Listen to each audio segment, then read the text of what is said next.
23ஆம் சங்கீதம் அதனுடைய 7வது வசனத்தை நாம் வாசிக்கலாம். என் ஜீவனுள்ள நாளெல்லாம் நன்மையும் கிருபையும் என்னை தொடரும். எல்லாரும் சொல்லுங்க, நன்மையும் கிருபையும் என்னை தொடரும். ஒரு தேவ பிள்ளையுடைய வாழ்க்கையாக இருந்தாலும் சரி, யாருடைய வாழ்க்கையாக இருந்தாலும் சரி, நம்மை அறியாமல் ஏதோ ஒன்று நம்மை பின்தொடர்ந்து கொண்டு இருக்கிறது. தாவீதுக்கு இந்த வெளிப்பாடு இருந்தது. அதனால அவர் சொல்லுகிறார், என்னை பின்தொடர்வது நன்மையும் கிருபை. ஒரு தேவ பிள்ளையை நன்மையும் கிருபையும் என்ன செய்ய வேண்டும்? பின்தொடர வேண்டும். நம்மை அறியாமலே ஸ்தோத்திரம். ஒரு சில நாட்களில் இந்த வசனத்தில் சொல்லுகிறார், என் ஜீவனுள்ள நாளெல்லாம். அப்போ நம்முடைய ஜீவனுள்ள நாளெல்லாம் ஏதோ ஒன்று நம்மை பின்தொடர்ந்து கொண்டே என்ன செய்கிறது? இருக்கிறது. என் ஜீவனுள்ள நாளெல்லாம். இது ரொம்ப முக்கியமான காரியம். அப்போ நானாக இருந்தாலும் சரி, இங்கே இருக்கிற யாராக இருந்தாலும் சரி, ஏதோ ஒன்று நம்மை அறியாமல் நம்மை என்ன செய்து கொண்டிருக்கிறது? பின்தொடர்ந்து கொண்டிருக்கிறது. இதை நாம் புரிந்து கொள்ள வேண்டும். ரெண்டாவது, எது நம்மை பின்தொடர்கிறதோ அதற்கு ஏற்றாற்போல் தான் நம்முடைய வாழ்க்கை காணப்படும். எது நம்மை பின்தொடர்கிறதோ அதற்கு ஏற்றாற்போல் தான் நம்முடைய வாழ்க்கை என்ன செய்யும்? காணப்படும். நன்மையும் கிருபையும் பின்தொடர்ந்தால் நம்முடைய வாழ்க்கை நன்மையாகவும் கிருபை பொருந்தினதாகவும் காணப்படும். தாவீதை பின்தொடர்ந்தது நன்மையும் கிருபையும். ஒரு ஆமீன் சொல்லுங்க பார்க்கலாம். அடுத்து, ஒரு தேவ பிள்ளை தன்னை எது பின்தொடர்கிறது என்கிற ஒரு தெளிவு இருக்க வேண்டும். ஸ்தோத்திரம்.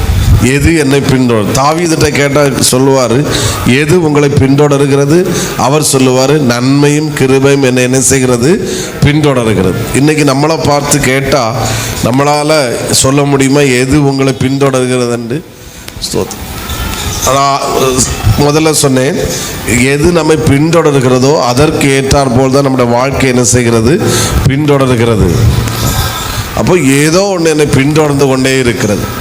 அப்போ எது வைத்து நம்மை பின்தொடர்கிறது என்றால், வெளிப்படுத்தல் 22ஆம் அதிகாரம் 12வது வசனத்தில் ஆண்டவர் சொல்லுகிறார், இதோ சீக்கிரமாய் வருகிறேன், அவனுடைய கிரியைகளின்படி அவனுக்கு நான் அளிக்கும் பலன் என்னோடு கூட என்ன செய்கிறது?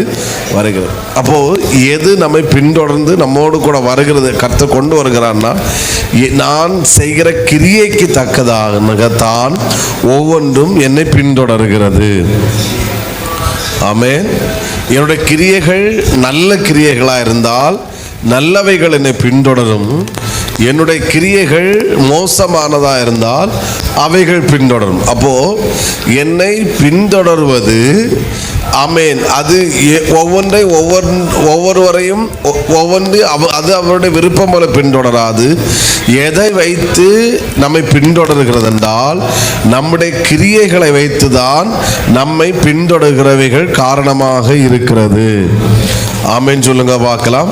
அதனால தான் ஆண்டவர் அதுக்கு முன்னுள்ள வசனங்களை வாசித்தா நமக்கு தெரியும், பாவம் இது ஸ்தோத்திரம், நீதி செய்கிறவன் இன்னும் நீதி செய்யட்டும், பாவம் செய்கிற இன்னும் பாவம் செய்யட்டும்.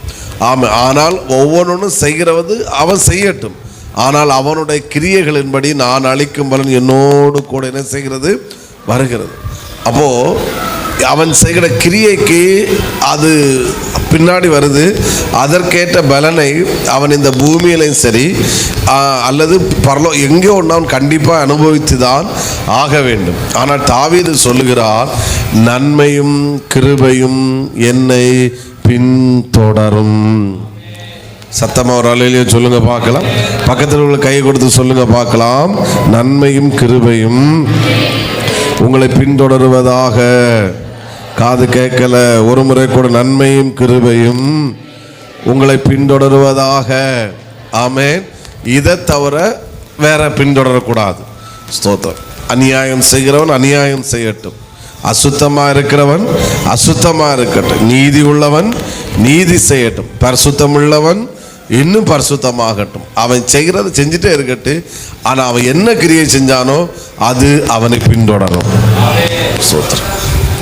நீதி செய்தானால் நீதி பின்தொடரும், அநியாயம் செய்தால் அநியாயம் பின்தொடரும்.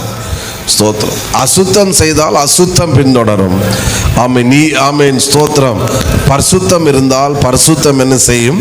பின்தொடரும். அப்போ இது ரொம்ப முக்கியம். அப்போ திரும்பவும் சொல்லுகிறேன், நான் உள்ள போகிறது முன்பாக தெளிவாய் சொல்லுகிறேன், ஒரு தேவ பிள்ளை அவர்களை அறிந்தோ அறியாமலோ ஏதோ ஒன்று அவர்களை பின்தொடர்ந்து கொண்டுதான் இருக்கிறது. அது எதை பொறுத்து இருக்கிறது என்றால் அவர்களுடைய கிரியை பொறுத்து என்ன செய்கிறது? இருக்கிறது. ஆமென். எது பின்தொடர்கிறதோ அதற்கு ஏற்றால் போல்தான் அவருடைய வாழ்க்கை என்ன செய்யும்? இருக்கும்.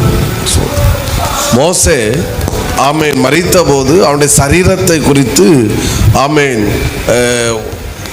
சாத்தான் உரிமை பாராட்ட வந்தான். அப்போ அவனுடைய கிரியைகள் அந்த என்ன வாழ்ந்தாலும் உரிமை பாராட்ட வருகிறான். இயேசு இப்படி சொல்லுகிறார், இந்த உலகத்தின் அதிபதி என்னிடத்தில் வருகிறான், அவனுக்கு என்னிடத்தில் ஒன்றுமே இல்லை. அவன் உரிமை பாராட்ட ஒன்றுமே இல்லை. அப்போ அவன் பின்தொடர்ந்து இது எனக்குதுன்னு சொல்றதுக்கு ஒன்றும் கிடையாது. இயேசுவை வேறு ஏதோ ஒன்று பின்தொடர்கிறது. திரும்பவும் சொல்லுகிறேன், என்னுடைய கிரியைக்கு தக்கதாக ஏதோ ஒன்று என்னை பின்தொடர்ந்து கொண்டு இருக்கிறது. அந்த எது பின்தொடர்கிறதோ அதற்கு ஏற்றாற் போல்தான் என் வாழ்க்கை என்ன செய்கிறது? காணப்படுகிறது. அப்போ நம்முடைய வாழ்க்கை நல்ல வாழ்க்கையா இருக்கணும்னா நம்முடைய கிரியைகள் நல்ல கிரியைகளா இருக்கணும். நம்முடைய கிரியைகள் நல்ல கிரியைகளா இருக்கும்போது தாவீது சொன்னது போல நன்மையும் கிருபையும் என்னை பின்தொடரும். இதுவரைக்கும் புரிஞ்சவங்க தெளிவாய் சத்தமா ஒரு ஆமேன் சொல்லுங்க பார்க்கலாம். பின்னாடி இருக்கிறவங்கள சத்தமாய் ஆமேன் நல்ல கரங்களை தட்டி ஒரு நிமிடம் உற்சாகமாய் ஹல்லேலூயா ஹல்லேலூயா ஸ்தோத்திரம் ஸ்தோத்திரம் ஸ்தோத்திரம். அப்போ இனி எது நம்மை பின்தொடரணும், எது நம்மை பின்தொடரக்கூடாது? ஒரு அல்லேலூயா சொல்லுங்க பார்க்கலாம். இது ரொம்ப முக்கியமான காரியம். அப்போ முதல்ல இன்ட்ரோடக்ஷனாக சொன்னேன், ஏதோ ஒன்று என்னை பின்தொடர்ந்து கொண்டிருக்கிறது. அது எதை பொறுத்துறது என்றால் என்னுடைய கிரியை பொறுத்து இருக்கிறது. ஆமேன். எது என்னை பின்தொடர்கிறதற்கு ஏற்றாற் போல் தான் என் வாழ்க்கை என்ன செய்கிறது? காணப்படும். நீங்கள் என்ன செஞ்சாலும் ஒரு மாற்றம் வரணும்னா பின்தொடர்கிறவைகள் சரியானவைகளாக இருக்கணும். ஸோ பின்தொடர்கிறவைகள் சரியானவைகளாக இல்லாத பட்சத்தில் என்னுடைய வாழ்க்கை நான் நினைக்கிறது போல அமையவே அமையாது. இது ரொம்ப முக்கியமான காரியம். அப்போ முதல்ல எது பின்தொடரக்கூடாது என்று ஒரு 4 காரியங்களை சொல்லிவிட்டு ஆமேன் அடுத்த நேரம் இருக்கிறது போல எது நம்மை பின்தொடர வேண்டும் என்றும் ஆமேன் நாம் கவனிப்போம். கர்த்தர் கிருபை செய்வாராக. முதலாவது ஒரு வசனத்தை வாசிக்கலாம். யோவான் எழுதின சுவிசேஷம் 9ஆம் அதிகாரம் அதனுடைய 1, 2, 3 அந்த 3 வசனங்களையுமே வாசியுங்கள். அதிலிருந்து தான் நான் 2 காரியங்களை சொல்லுகிறேன். 9, 1, 2, 3. ஆமேன் ஸ்தோத்திரம். மற்றவங்க டிஸ்பிளேல கூட நீங்க பார்க்கலாம் அந்த வசன எல்லாம் அந்த வார்த்தைகளை கவனிக்கணும். அப்புறம் போகையில் ஒரு மனுஷனை கண்டான். அவரை நோக்கி, ரபி, இவன் குருடனாய் பிறந்தது யார் செய்த பாவம்? இவன் செய்த பாவமோ? நல்லா கவனிக்கணும். இவன் பாவம் செய்யாட்டாலும் யாரு பாவம் செஞ்சிருக்காங்க? பெற்றோர் பாவம் செஞ்சாலும் அது யாரை அட்டாக் பண்ணுது? பிள்ளை அட்டாக் பண்ணுது. போதும் போதும், தேங்க்யூ. இயேசு பிரதித்திரமாக இவன் செய்த பாவம். அப்போ அன்றைக்கு இருந்த மக்களுக்கு அந்த வெளிப்பாடு இருந்துச்சு. அப்போ இவன் இன்னைக்கு குருடனா இருக்கிறதுக்கு காரணம் ஆமேன் சோத்திரம். ஏன்னா பாவம் என்பது அவனை மட்டும், அவங்க அப்பா அம்மா பாவம் செஞ்சாலும் அது அவங்களோட நிற்காது. அது யாரையும் பின்தொடர்கிறதா இருக்கிறது? பிள்ளைகளையும் பின்தொடர்கிறதா இருக்கிறது. ஸோ அதனுடைய விளைவுகளும் அவன் குருடன் என்கிறதை பார்க்க முடிகிறது. அப்போ இதிலிருந்து 2 காரியங்களை சொல்லுகிறேன். பாவத்துக்கு ஒரு வல்லமை என்னவென்றால் அது தலைமுறை தலைமுறையாய் பின்தொடர்கிறதா இருக்கிறது. பாவம் என்ன செய்கிறது சொல்லுங்க? தலைமுறை தலைமுறையாக என்ன செய்கிறது, பின்தொடர்கிறது. நீங்கள் சிலது கவனிச்சிங்கன்னா தெரியும், அப்பா செய்த அதே பாவத்தை பிள்ளை செய்யும். அப்பா எதில் லாக்காரிச்சோ அதிலே பிள்ளை லாக்காகும். நான் சொல்ல அப்பா பையன் சொன்னோன்னு ஒன்று அம்மா பிள்ளை அப்படி விடல, எல்லாம் இல்லைன்னா பொதுவாக சொல்லணும் பெற்றோர் சோதர் எந்த வயசில் எந்த பாவத்தில் லாக் ஆகுச்சோ அதே பிள்ளை வளரும்போது அந்த வயசாகும்போது அந்த வயசில் அது வரும்போது அதே பாவம் செய்து அது லாக் ஆகும். அப்பாவுடைய பெற்றோட குடும்பம் எந்த விஷயத்தில் சின்ன பின்னமானதோ அதே விஷயத்தில் பிள்ளையுடைய வாழ்க்கை என்ன செய்யப்படுகிறது, சின்ன பின்னமாகிறது. அது எதை பொறுத்து இருக்கிறது என்றால் அவர்களை பின்தொடர்கிற பாவத்தை பொறுத்து இருக்கிறது. அப்போ முதலாவது நான் இதில் சொல்ல ஒரு வார்த்தை, ஆமென், எது ஒரு தேவ பிள்ளையை பின்தொடரக்கூடாதென்றால் முதலாவது பாவம் என்னை பின்தொடர கூடாது. எல்லாரும் இந்த வார்த்தையும் கூட சத்தமா சொல்லுங்க, பாவம், வெரி குட், என்னை பின்தொடரக்கூடாது. எந்த பாவம் பின்தொடருதோ அந்த பாவத்துக்கு அவன் அடிமையா இருப்பான். புரிகிறவங்க சத்தமா ஆமேன்னு சொல்லுங்க பார்க்கலாம். சிலர் பணத்துக்கு பண ஆசைக்கு அடிமையா இருப்பாங்க. அப்போ அது பின்தொடரும், அது அந்த மனுஷனுக்கு விழப்பண்ணும். ஸ்தோத்திரம். அப்போது நான் இதுக்கு ஸ்டாப் பண்ணணும். ஸ்தோத்திரம். பாவம் என்ன செய்யக்கூடாது, பின்தொடரக்கூடாது. விசுவாச பட்டியலில் இருக்கிற தகப்பன் என்று சொல்லுகிற ஆபிரகாமும் ஆமை இன்னொரு தேசத்துக்கு போன போது தன் மனைவியை சகோதரி என்று என்ன செய்தான், பொய் சொல்லுகிறான். உங்களுக்கு தெரியும், சம்மாளிக்க தன் ஜீவனுக்கு பயந்து.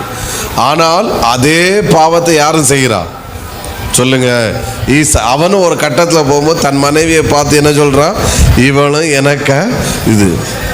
அதே போல ஆபிரகாமுக்கும் குழந்தை பிறப்பதுக்கு டிலே ஆனது. ஆனால் அதே இது யாரையும் பின்தொடர்கிறது, ஈசாக்கையும் பின்தொடர்கிறது. ஆனால் இவன் அந்த தகப்பனோட ஸ்டாப் ஆகி இவன் ஸ்பிரிச்சுவலில் வந்ததுனால இவன் இன்னொரு வேயை நோக்கி போகலை, அவன் கர்த்தரை நோக்கி ஜெபித்தான். கர்த்தர் அவனுக்கு ஒரு குழந்தைகளை கொடுத்து ஆசீர்வதித்தான். கவனிங்க, இது ரொம்ப முக்கியமான காரியம். அப்போது அவன் செஞ்ச அதே பாவத்தை அவன் சொல்கிற பாவம் செஞ்சான்ற காட்டிலும் அப்பா என்ன பொய் சொன்னாரோ, எந்த காரியத்துக்கு பொய் சொன்னாரோ அதே காரியத்தை யாரும் செய்கிறா, ஈசாக்கும் செய்கிறான். பின்தொடருது. முதல் பாவம் செய்தது ஆதாம். ஆனால் அது அப்படியே வந்து கானானுக்குள்ளே வருகிறது. ஸ்தோத்திரம். அது ஆனால் ஆபேல் தப்பி விடுகிறான். அடுத்து ஒவ்வொரு சந்ததியாக வருகிறது. நோவாவின் நாட்களில் பாவம் பெருகிவிட்டது. ஆண்டவர் சொல்லுகிறார், நான் மனிதனை படைத்ததற்காக நான் மனஸ்தாபப்படுகிறேன். அதன் பிறகு ஒரு பரிசுத்த சந்ததி வருகிறது. அப்புறம் ஆமேன் காமுக்குள்ள அது வருகிறது. ஸோ அப்படி வந்து வந்து வந்து ஆமேன் தேசம் பாவத்தினால் நிறைகிறது. கவனிங்க, ஒரு பாவம் என்பது அது ஒரு தலைமுறையோடு நின்று விடாது. அது தலைமுறையாக என்ன செய்கிறதா இருக்கிறது, பின்தொடர்கிறது. எந்த பாவம் ஒருவனை பின்தொடர்கிறதோ அந்த பாவம் அவனை அழித்து விடுகிறதா என்ன செய்கிறது இருக்கிறது. புரிகிறவங்க ஒரு அலையிலேயே சொல்லுங்க பார்க்கலாம். எல்லாரும் சொல்லுங்க, பாவம் என்னை பின்தொடரக்கூடாது. ஆமேன். சத்தம் ஒரு அலையிலேயே சொல்லுங்க பார்க்கலாம். அது நம்மை அது என்ன செய்து விடும் என்றால் கடைசியில் நம்மை அழித்து விடும். சோத்திரம். பாவம் முதல்ல எங்கே உள்ளே வரும் என்றால் நம்முடைய சிந்தைக்குள்ளே தான் வரும். சிந்தை முதலாவது. நீ அந்த ஆரம்பத்தில் நாம் அதை கட் பண்ணி விட்டோம்னா அது பிரச்சனை இல்லாமல் வரும். முதல்ல எப்போமாவது ஒரு முறை அந்த சிந்தை வரும். அப்புறம் அது கொஞ்சம் கொஞ்சமாக இடம் கொடுக்கும்போது அடிக்கடி வரும். அடுத்து ஒரு நாள் பல முறை வரும். கடைசியில் அது அப்படியே ஸ்டோர் ஆகிவிடும். ஆமாம். அதன் பிறகு என்ன செய்யும், சிந்தையில் வருவதை பார்ப்பதற்கு அது சிந்தையை கொண்டு வரும். பார்க்க தோன்றும். அடுத்து பார்க்கிறதை செய்ய தோன்றும். கடைசியிலே வாழ்க்கையே முடிந்து விடும். ஆமீன். அதனால பாவத்தோடு நாம் ஒருபோதும் விளையாடக்கூடாது. ஆமேன். ஸோ அந்த பாவத்துக்கு எதிர்த்து நிற்க வேதம் சொல்லவில்லை. வேதம் சொல்லுகிறது, தீமோத்தேயுக்கு சொல்லும்போது சொல்லுகிறார், பாலியத்துக்குரிய இச்சைகளுக்கு நீ விலகி என்ன செய், சத்தமா சொல்லுங்க, ஓடு. புரிகிறவங்க ஒரு அலையிலே சொல்லுங்க பார்க்கலாம். கடைசி நாட்களிலே பாவம் பெருகும் என்று வேதம் சொல்லுகிறது. இன்றைக்கு உங்களுக்கு அது நன்றாக தெரிகிறது. நான் உலக பிரகாரமானதை நான் டச் பண்ணவே இல்லை. இன்றைக்கு ஆவிக்குரிய உலகத்தை, ஆவிக்குரிய ஊழியர்களை, ஆவிக்குரிய விசுவாசிகளை, சுடர்களைப் போல பிரகாசிக்கிறவர்களை இது பின்தொடர்ந்து அவர்களை ஒன்றுமில்லாமல் ஆக்கிவிடுகிறது. கர்த்தர் உங்களுக்கும் எனக்கும் கிருபை தருவாராக. பாவத்திலிருந்து நாம் விடுதலை பெற வேண்டும் என்றால் முதலாவது பின்தொடர்கிறதை நாம் ஸ்டாப் பண்ணினால் மட்டும்தான் இதிலிருந்து நாம் ஒரு விடுதலையை பெற்றுக்கொள்ள முடியும். நான் சொல்கிறேன், எத்தனை தெளிவாக புரிகிறது? சத்தத்தை உயர்த்தி ஹல்லேலூயா. நான் ரொம்ப தாழ்மையோடும் அதே நேரத்தில் ரொம்ப நடுக்கத்தோடும் அதே நேரத்தில் ரொம்ப வருத்தத்தோடும் ஆதங்கத்தோடும் சொல்லுகிறேன், நம்முடைய சபையை நான் உட்பட இங்கே இருக்கிற அத்தனை பேரையும் பாவம் பின்தொடராதபடி கர்த்தர் என்னையும் நம் அத்தனை பேரையும் கர்த்தர் பாதுகாப்பாராக. சத்தமாய் ஒரு ஆமேன் சொல்லுங்க பார்க்கலாம். நல்ல கரங்களை தட்டி ஆண்டவரை ஸ்தோத்திரம் பண்ணுவோம். நான் ஒவ்வொரு காரியங்களை சொல்ல சொல்ல ஆமேன் கர்த்தர் கிருபை செய்வாராக. ஆமே, பாவத்திலிருந்து ஒரு விடுதலை கட்டளையிடுவாராக. இன்றைக்கே என்னை பின்தொடர்கிற பாவத்திற்கு கர்த்தர் ஒரு முற்றுப்புள்ளி வைப்பாராக. அதை பின்தொடர்கிறதை கர்த்தர் நறுக்கி போடுவாராக, வெட்டி போடுவாராக, இல்லாமல் ஆக்கி போடுவாராக. ஒரு ஜெயத்தை, ஒரு வெற்றியை கர்த்தர் சுதந்திரிக்க செய்வாராக. கடந்த செவ்வாய்க்கிழமை நானும் நம்ம குரூப்லையும் போட்டு விட்டுருந்தேன், வாலிபர்களுக்காக. நம்ம இந்த வாலிபர் ஊழியத்தில் இருக்கிறனால பல இன்சிடெண்ட்டு, பலர் சொல்கிற வார்த்தைகள் மனம் திறந்து நம்மளோடு பேசுவாங்க. அதை கேட்கும்போது ரொம்ப ஆதங்கம். அப்போது அன்னைக்கு அங்கே செய்து கொடுக்க பாஸ்டர் ஜோயல் தாமஸ் ராஜ் அவங்க தான் கெஸ்ட்டாக அழைத்திருந்தோம். அவர் அதில் நீங்கள் கவனிச்சிங்கன்னு அவர் சொல்கிறாரு, அவருக்கு முன்னாடி 10ஆம் கிளாஸ் படிக்கிற ஒரு பிள்ளை கவுன்சிலிங் கொண்டு வந்தாங்க. 10ஆம் வகுப்பு படிக்கிற ஒரு பிள்ளையார். ஸோ என்ன கவுன்சிலிங் கொடுக்கணும் அப்படின்னு சொன்னால் பெற்றோர் சொல்கிறாங்க, 10ஆம் வகுப்பு படிக்கிற இந்த பிள்ளை கன்சீவாக இருக்கிறார்.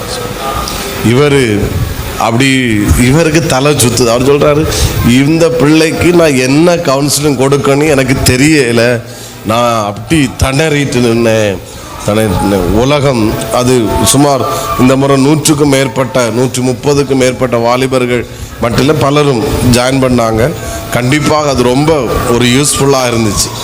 நானும் நம்ம அதை நடத்துறதுனால அதை கேட்குறேன், எனக்கு உள்ளம் அவ்வளோ தாக்கத்தை ஏற்படுத்துறது. ஆண்டவரே, உலகம் இவ்வளோ சீர்கட்டதாய் போய்கொண்டிருக்கிறதே. ஆமை எங்களை நீர் கிருபையாய் பாதுகாக்கத்தான் வேண்டும் ஆண்டவரே. சத்தமாக ஒரு அலையிலே சொல்லுங்க பார்க்கலாம். ஸ்தோத்திரம். என்ன செய்கிறாங்கன்னா, ஸ்தோத்திரம், வாலிப தம்பி பாருங்க.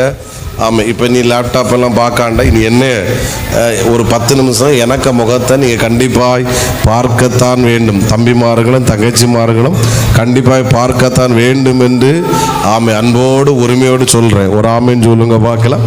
முடிஞ்சு கேட்பேன், நான் என்ன பேசினேன்னு எனக்கு பதில் சொல்லணும். சத்தமாக ஒரு அலையிலேயே சொல்லுங்க பார்க்கலாம்.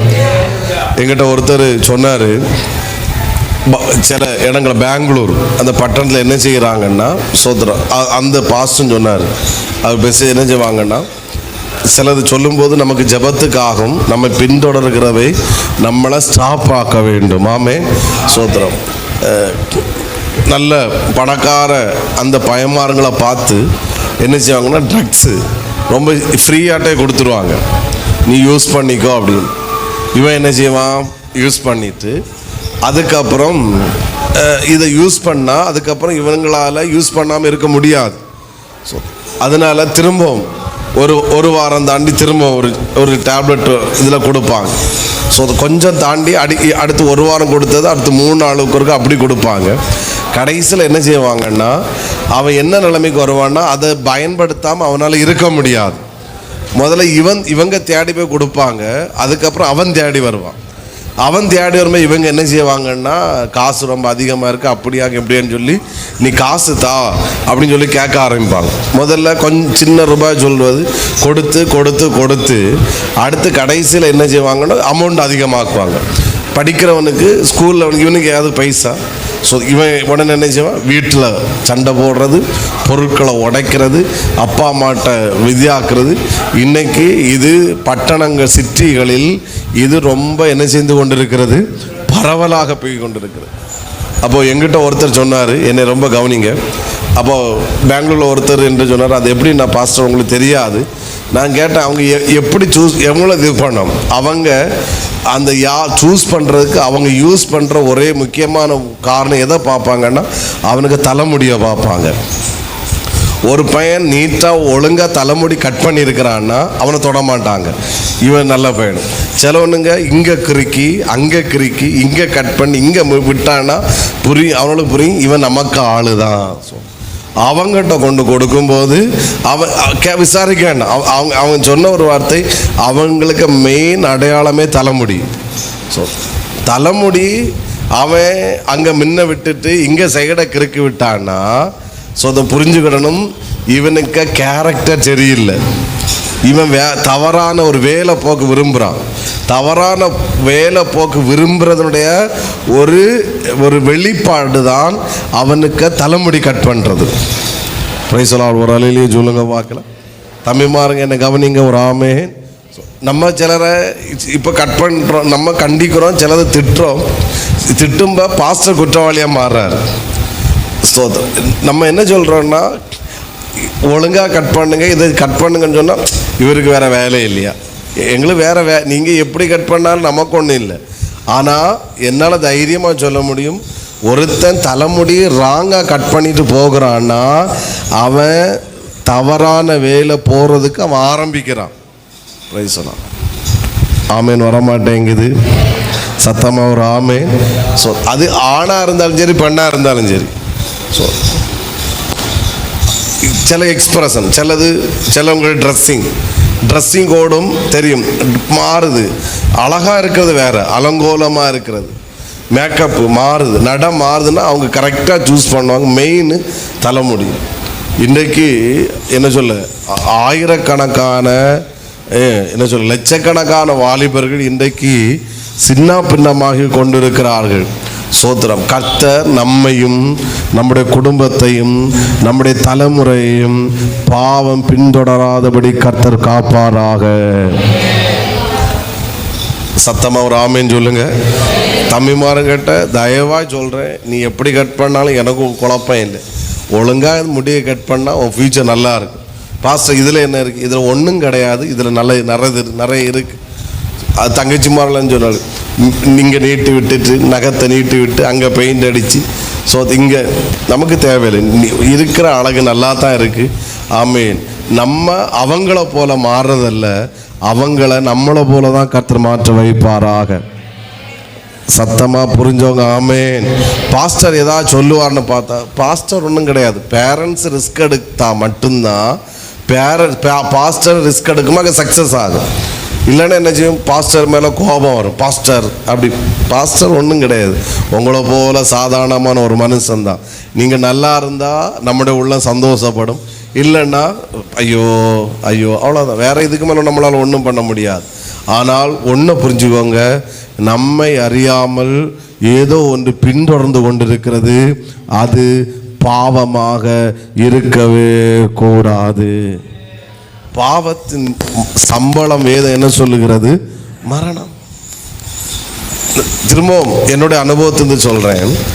ஆண்டவர் ஒருவன் பாவம் செய்கிறான் என்றால், தவறு செய்கிறான் என்றால் உடனே அவனை தண்டிக்கவே மாட்டார். என்னுடைய எக்ஸ்பீரியன்ஸ். அவர்களுக்கு பல வாய்ப்புகளை கர்த்தர் கொடுப்பார். பல வாய்ப்புகள் 2 பேர் வேத புத்தகத்தில் உண்டு. ஒன்று தாவீது. தாவீது பத்சேபாள் விஷயத்தில் பாவம் செய்தான். பாவம் செய்த போது அவன் என்ன ஆனான் என்றால், அவன் அந்த விழுந்தான்.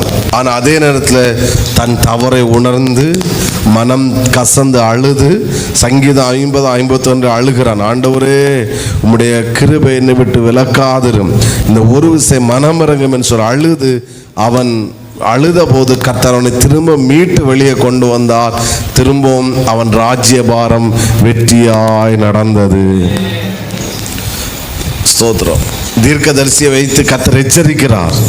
அவன் உணர்வடைந்தான். அவன் தன்னை சரணடைந்த, நான் தான் தவறு செய்தேன், நான் பாவம் செய்தேன் என்று சரணடைந்த போது கர்த்தர் தாவீதுக்கு மீண்டும் வாழ்வை கொடுத்தார். எத்தனை பேர் ஒத்துக்கொள்றீங்க? அதே நேரத்தில் இன்னொன்று சிம்சோன், அவனுக்கும் பல வாய்ப்புகளை கர்த்தர் கொடுத்தான். ஸ்தோத்திரம். பல வாய்ப்புகள். அடுத்து ஆமேன், அவன் அந்த ரகசியத்தை உடைக்காத போது பெலிஸ்தர் வருகிறார்கள், தெலீலாள் ஏமாற்றுகிறாள் என்று தெரிந்த போதும் புது கயிறை கொண்டு வாங்க அவன் பலமுறை எல்லாத்தையும் தட்டி தட்டி தட்டி வெளியே வந்துக்கிட்டே இருந்தான். அப்பொழுது சிம்சோன் உணர்வடைந்திருக்கணும். அவன் உணர்வடையாத போது திரும்பவும் இருதயத்தை கடினப்படுத்தின போது அது கடைசியில் எங்கே கொண்டு விட்டுன்னா, கண்கள் பிடுங்கப்பட்டவனாய் வேடிக்கை காட்டுகிறவனாய் மாறிப்போனான். இப்போ உணர்வடைந்து, இப்போ உணர்வு, ஐயோ நான் பாவம் செய்தேன். உணர்வு வந்தபோது கண்களில் கண்கள் கிடையாது. உணர்வு வந்தபோது தன்னுடைய பலத்தை அவன் இழந்து விட்டான். ஸோ இப்பொழுது வேடிக்கை பொருளாய் மாறினான். நான் சொல்கிறேன், சில மனிதர்கள் ஆவிக்குரிய ஊழியர்களாக இருந்தாலும் யாராக இருந்தாலும் சரி, இந்த தப்பு செஞ்சு மாட்டிக்கிட்டாரு அப்படின்னு சொல்லி பப்ளிசிட்டி ஆகும்ப நல்லா தைரியமாக என்னால் சொல்ல முடியும், அவங்க ஒருவேளை சின்ன இதில் பெரிய பப்ளிசிட்டியாக மாட்டுவாங்க. ஆனால் அதற்கு முன்பாக பல வாய்ப்புகளை கர்த்தர் ரகசியமாய் கண்டிப்பாக கொடுத்திருக்காரு. அந்த வாய்ப்புகளை ஆண்டவர் எச்சரிப்பார். பலரை வைத்து பேசுவார். இருதயத்தை கடினப்படுத்தி கடினப்படுத்தி கடினப்படுத்தி திரும்ப விழும்போது பாவம் என்ன செய்யும்னா, நல்லா கவனிங்க, பாவம் ஒருபோதும் நமக்கு திருப்தியை தராது. எல்லாரும் இந்த வார்த்தையை சொல்லுங்க, பாவம். எல்லா மாதமும் ஃபஸ்ட்டு சண்டே வாக்குத்தத்தை செய்து கேட்டு பழகணும். சாரி, நான் அடுத்த வாரமாக ஆண்டவர் பேச வைப்பார். எல்லாரும் சொல்லுங்க, பாவம் எனக்கு திருப்தியை தராது. பாவம் என்பது கடலை போன்றது. அது நீங்கள் உள்ளே போக போக அது எவ்வளோ கொண்டு போயிட்டே இருக்கும். இவ்வளோதானே அப்படின்னு சொல்லி போவீங்க. அது அந்த நேரம் இருக்கும். அது செஞ்சு முடிஞ்சோன்னா இன்னும் எக்ஸ்ட்ரீமாக உள்ளே கொண்டு போகும், இன்னும் உள்ளே கொண்டு போகும். எப்போ உங்களை கொண்டு முடிக்குன்னா, எப்போ சரீர பிரகாரமும் சரி உலக பிரகாரம் சரி நம்முடைய வாழ்க்கை எப்போ அழிக்குமோ, அழித்த பிறகுதான் அது ஸ்டாப் ஆகும். ஸோ பலசாலியாக இருந்த சிம்சோன், ஆமேன், ஸ்தோத்திரம், அவன் கண்கள் பிடுங்கப்பட்டு எப்போ ஸ்டாப் ஆச்சுன்னா அவனை அது பெலிஸ்தர் அழித்து போட்டார்கள். அவனுக்கு தெலீலாள் துரோகம் பண்ணினாள் என்கிற உணர்வு வந்தபோது அவனுக்கு கண்கள் கிடையாது. ஐயோ, எனக்கு கிடைத்த வாய்ப்பை நான் விட்டேனேன்னு சொன்னபோது அவனுடைய பலத்தை அவன் இழந்து விட்டான். திரும்பவும் சொல்கிறேன், ஆண்டவர் யாருக்கும் கிருபைகளை உடனே எடுப்பதே கிடையாது. நீ பாவத்தில் விழ கொஞ்சம் கொஞ்சமாக உனக்குள் இருக்கிற அபிஷேகமும் கிருபையும் கொஞ்சமாக எடுக்க ஆரம்பிக்கும். கடைசியில் ஒன்றும் இல்லாமல் போகும். பத்சேபாள் விஷயத்திலே தாவீது பாவம் செய்த போது ஆண்டவர் தாவீதுடைய ராஜ்யபாரத்தை எடுக்கவில்லை. ஆனால் அவன் திரும்ப உணர்வடைந்து வந்தபோது அவனை திரும்ப சிங்காசனத்தில் வைத்து அழகு பார்த்தார். அவனோட ஓட்டம் வெற்றியாய் முடிந்தது. 1 ராஜாக்கள் 1ஆம் அதிகாரத்திலே அபிஷாகு அவன் வயது சென்று முதிர்ந்தவன், அவன் அனல் உண்டாக்குன்னு சொல்லி ஒரு அழகான ஒரு பெண்மணியை கொண்டு வர்றாங்க, அபிஷாகை.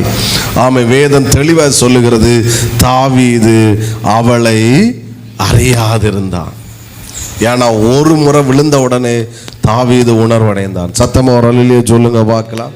எல்லாரும் சொல்லுங்க, பாவம் சத்தமா சொல்லுங்க, என்னை பின்தொடராது. ஆலோசனை பாவத்துக்குள்ள இருக்கும்போது ஆலோசனை கொடுக்குற பாஸ்டராக இருந்தாலும் சரி, பெற்றோராக இருந்தாலும் சரி, யாராக இருந்தாலும் முட்டாளாக தெரியும். இவங்களுக்கு வேற வேலை இல்லை அப்படின்னு தெரியும், அற்பமாக தெரியும். ஆனால் கண்டிப்பாக ஒரு நாள் அவங்க மேன்மையாக தெரிவாங்க. அன்னைக்கு உனக்கு பலன் எல்லாம் உன்னை விட்டு போயிருக்கும். அன்னைக்கு எல்லாம் உன்னை விட்டு போயிருக்கும். அன்னைக்கு மரணம்தான் முடிவு. அந்த மாதிரி கடைசியில் சிம்சோன் ஜெபித்தது, ஆண்டவர் ஒரு மிஸ்ஸே பலனை தாரும், இவங்களோடு கூட நானும் மடிந்து போகிறேன். முடிவு தான் உண்டாச்சு. காது கேட்கல. புரிகிறவங்க சத்தமாக ஒரு அலையிலேயே சொல்லுங்க பார்க்கலாம்.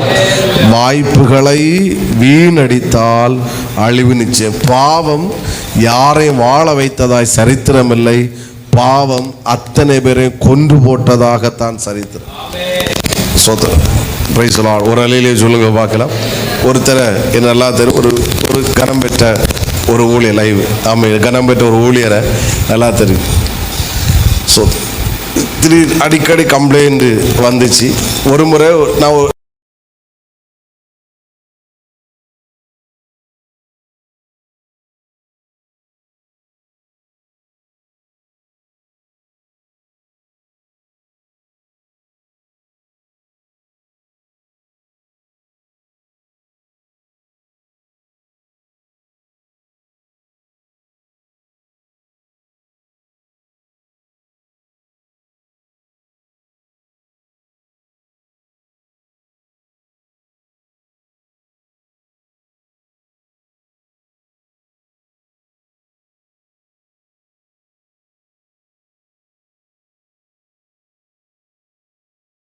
அது நம்மளை அழிச்சு போடும். எல்லாரும் சொல்லுங்க, பாவம் நம்மளை அழிக்கும், விடாது. வாய்ப்புகளை கர்த்தர், திரும்பவும் சொல்றேன், வாய்ப்புகளை தராமல் ஒருத்தரையும் தண்டிக்க மாட்டாரு. வாய்ப்புகளை கண்டிப்பா தருவாரு. எவ்வளோ வாய்ப்புகளை யூதாசு கொடுத்தாரு. உங்களில் ஒருவன் என்னை காட்டி கொடுப்பான். இருதயத்தை கடினப்படுத்த வாய்ப்பு கொடுக்கிறார். அடுத்து அதை கொடுக்கும்போது நீயே அவன் சொல்றாரு, அப்பவும் இருதயத்தை கடினப்படுத்துறான். திரும்ப ஆட்களை கூட்டிட்டு வர்றான். கூட்டிட்டு வந்து இயேசுவை முத்தம் கொடுக்கிறான். அப்பவும் ஆண்டவர் சொல்றாரு, சிநேகிதனே நீ என்னை முத்தத்தினாலயா காட்டு. அப்பவும் அவனு இருதயத்தை கடினப்படுத்துறான். ஆனால் அவனுக்கு உணர்வு வந்தபோது இயேசு இல்லை. கடைசியில் என்ன செஞ்சான்? நான்கு கொண்டு செத்தான். அப்போ சொன்னார்ல, உங்களில் ஒருவன் என்னை காட்டி கொடுப்பான்னு சொன்னபோது அப்போ உனக்கு ஏன் அந்த உணர்வு வரல? நீயே அவனு கூட உன்னை பார்த்து சொன்ன, அப்போ ஏன் உனக்கு அந்த உணர்வு வரல?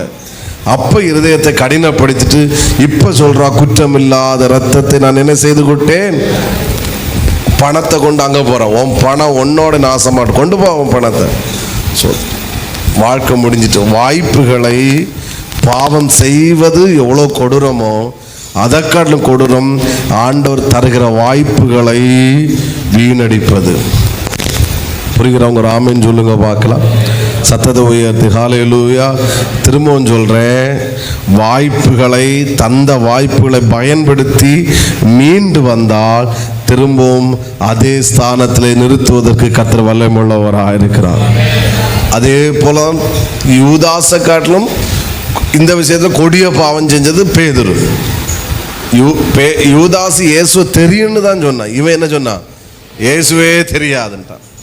ஆனால் ஒரு சான்ஸ் கிடச்சி அந்த வாய்ப்பை பயன்படுத்திட்டான். மனங்கசந்த அழுதான்.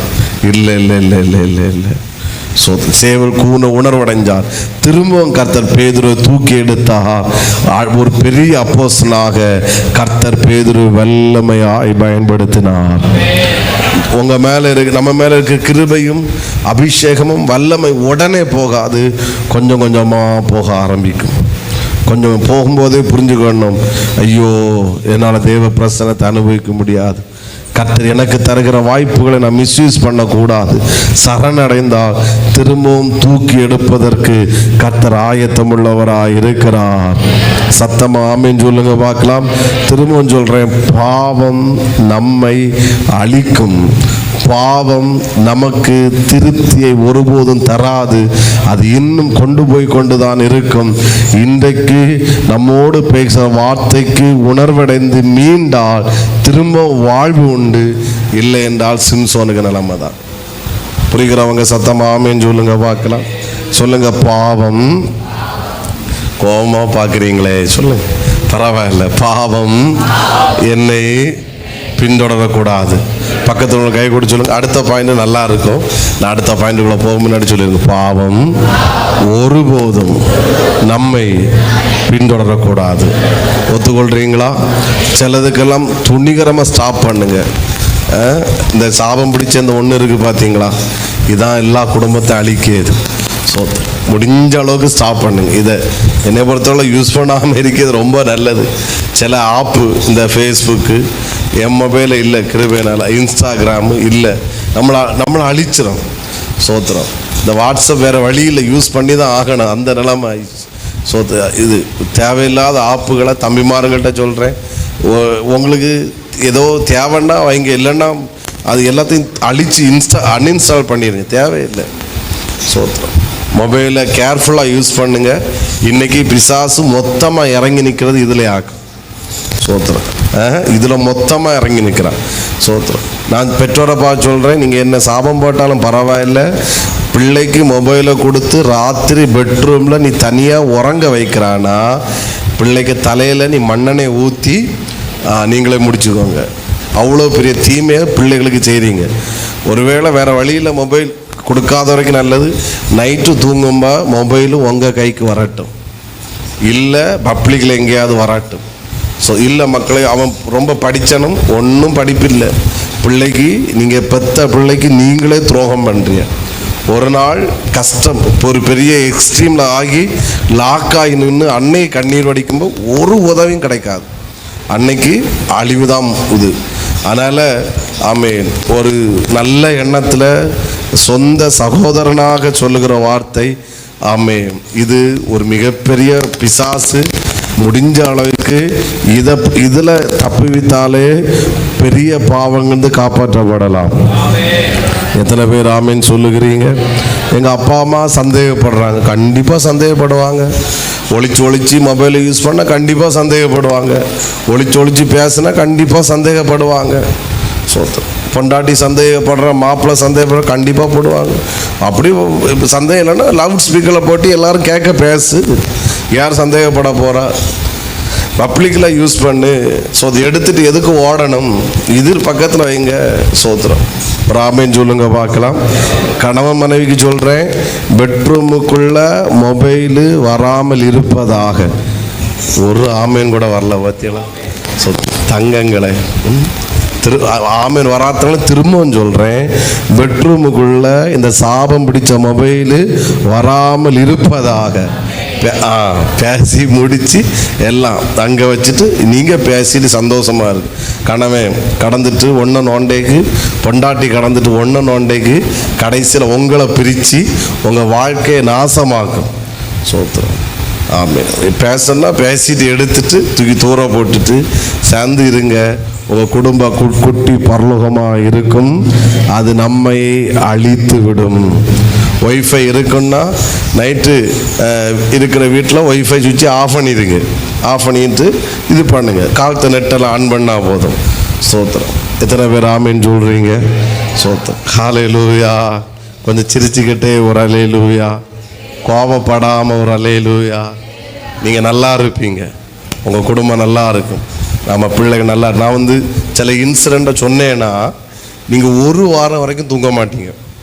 சில ஊழியர்கள், நான் விசுவாசி, சில ஊழியரோட இன்சிடென்ட் சொன்னேன்னா ஒரு வாரம் வரைக்கும் நீங்கள் அந்த அளவுக்கு நம்ம வெளியே சுற்றுறதுனால மண்டையில் யாருது. ஸோ அப்படி சொல்லி அழுகிறாங்க. அது ஒருத்தர் வருது சென்னை நைட்டு என்கிட்ட பேசுகிறாரு. நான் கடைசி திட்டுனேன், உனக்கு நாளை நைட்டு சொல்ல வேண்டியதானே, இன்னைக்கு சொல்லி எனக்கு மண்டே நீ லாக் ஆக்கி விட்டுட்டியே. சோத்திரம். அவ்வளோ கொடுமை. பிரைஸ் எல்லாம். கர்த்தர் நம்மை கிருபையாய் பாதுகாப்பாராக. ஊழியர்களுக்காக நீங்கள் அதிகமாக ஜெபியுங்கள். ஸ்பெஷலாக எங்களுக்காக நீங்கள் ஜெபியுங்கள். நாங்கள் பிரயாணம் பண்ணுகிற ஆட்கள், பல இடங்களுக்கு போயிட்டு வருகிற ஆட்கள், இதுவரைக்கும் கிருபையாய் காக்கிறார், இனிமேலும் கர்த்தர் காப்பாராக. நாங்கள் ஊழியன்னு ஓடும்போது எங்கள் குடும்பத்தை கர்த்தர் தான் கிருபையால் பாதுகாக்கணும். கர்த்தருடைய கிருபை நம்மோடு கூட இருப்பதாக. எத்தனை பேர் ஆமேன்னு சொல்கிறீங்க? நான் பாஸ்டர் என்கிற லெவலை விட்டு இறங்கி உங்கள் சொந்த சகோதரனாக இறங்கி பேசுகிறேன். கர்த்தர் இதை எனக்கு தந்ததுனால நான் இன்னும் தைரியமாக நான் பேசுகிறேன். ஆமேன். இந்த பிரசங்கத்திலையும் உணர்வடையாட்டா ஆமேன், அழிவு நிச்சயம் என்பதில் எந்த சந்தேகம் இல்லை. இது எச்சரிப்பாகவும் இருக்கட்டும். ஒருபோதும் பாவம் நம்மை பின்தொடரக்கூடாது. ரெண்டாவது, இப்போ குருடனாக இருக்கிறான். அந்த பாவத்தின் விளைவு எனது குருட்டு வியாதியை கொண்டு வந்து விட்டது. சத்தம்.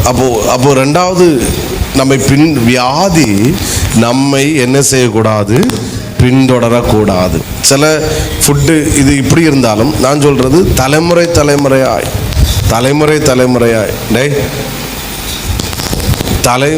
தலைமுறையாய் வியாதி நம்மை என்ன செய்யக்கூடாது? இவன் இன்றைக்கு குருடனா இந்த வியாதியா இருப்பது இவன் செய்த பாவமா அல்லது இவனை பெற்றவர்கள் செய்த பாவமா? சத்தமா ஒரு ஆமீன் சொல்லுங்க பார்க்கலாம். சொல்லுங்க. வியாதி என்னை பின்தொடரக்கூடாது. பெற்றோருடைய வியாதி ஒருபோது நம்மை பின்தொடரவே கூடாது. ஆமேன் சொல்றவங்க சத்தமா ஒரு ஆமேன். இன்னும் சத்தத்தை உயர்த்தி ஹல்லேலூயா சொல்லுங்க. வியாதி ஒருபோதும் என்னை பின்தொடர கூடாது. நான் இயேசுவின் நாமத்தில் கட்டளையிடுகிறேன், ஒருவரையும் வியாதி பின்தொடராதபடி கர்த்தர் பாதுகாப்பாராக. இன்னும் சத்தமா ஒரு அல்லேலூயா சொல்லுங்க பார்க்கலாம். இன்னும் சத்தத்தை உயர்த்தி ஹல்லேலூயா. வியாதி பின்தொடராதபடி கர்த்தர் நம்மை கிருபையாய் பாதுகாப்பாராக. ஆமேன் சொல்லுங்க. ஹல்லேலூயா. சத்தத்தை உயர்த்தி ஹல்லேலூயா. ஸ்தோத்திரம். சில காரியங்களை நான் இதில் சொல்லுகிறேன். ஆண்டவர் நமக்கு கிருபை செய்வார். யோவான் 5ஆம் அதிகாரத்தில் ஆண்டவர் அவனை பார்த்து கேட்கிறார். 6ஆம் வசனத்தை வாசியுங்கள்.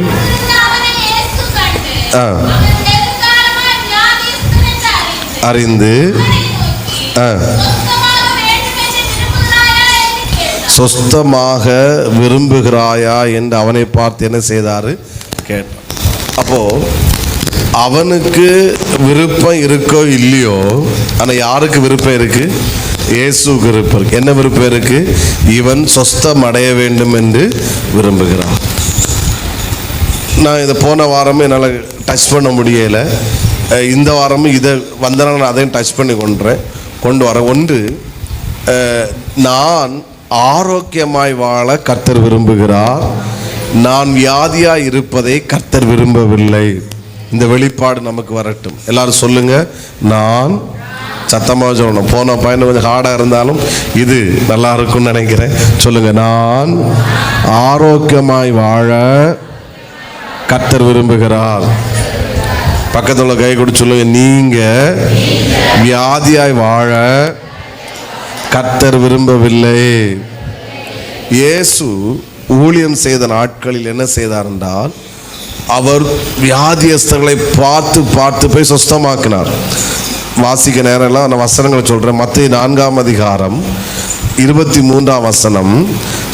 சகல வியாதிகளை நீக்கி, கடைசி இருக்கிறது டிஸ்பிளே போன மத்தேயு 4:23. சகல வியாதிகளையும் சகல நோய்களை நீக்கி சொஸ்தமாக்கினார். ஒரு அல்லேலூயா சொல்லுங்க பார்க்கலாம். எல்லாரும் சொல்லுங்க. சகல வியாதிகளை. சரிதானா? போட்டு டிஸ்பிளே சில கடைசியில் இருக்கு. எல்லாம் சொல்லுங்க. சகல வியாதிகளையும் சகல நோய்களையும் இயேசு சொஸ்தமாக்கினார். அப்போ என்ன வியாதியா இருந்தாலும் இயேசு என்ன செய்வாரு? சொஸ்தமாக்குவார். அப்போ இதுல ஒண்ணு புரிஞ்சுக்கோங்க. ஒரு வியாதியும் எனக்கு இருப்பதை கர்த்தர் விரும்பவில்லை. ஆமே. அவரு இந்த வியாதி இருக்கட்டும், இந்த வியாதி சுகமாகட்டும் அப்படின்னு கிடையாது. கொஞ்சம் கூட தெளிவா சொல்லணும்னா, வியாதியில நல்ல வியாதி மோசமான வியாதின்னு ஒன்றும் கிடையாது. எல்லா வியாதியுமே அது மோசமான வியாதி தான்.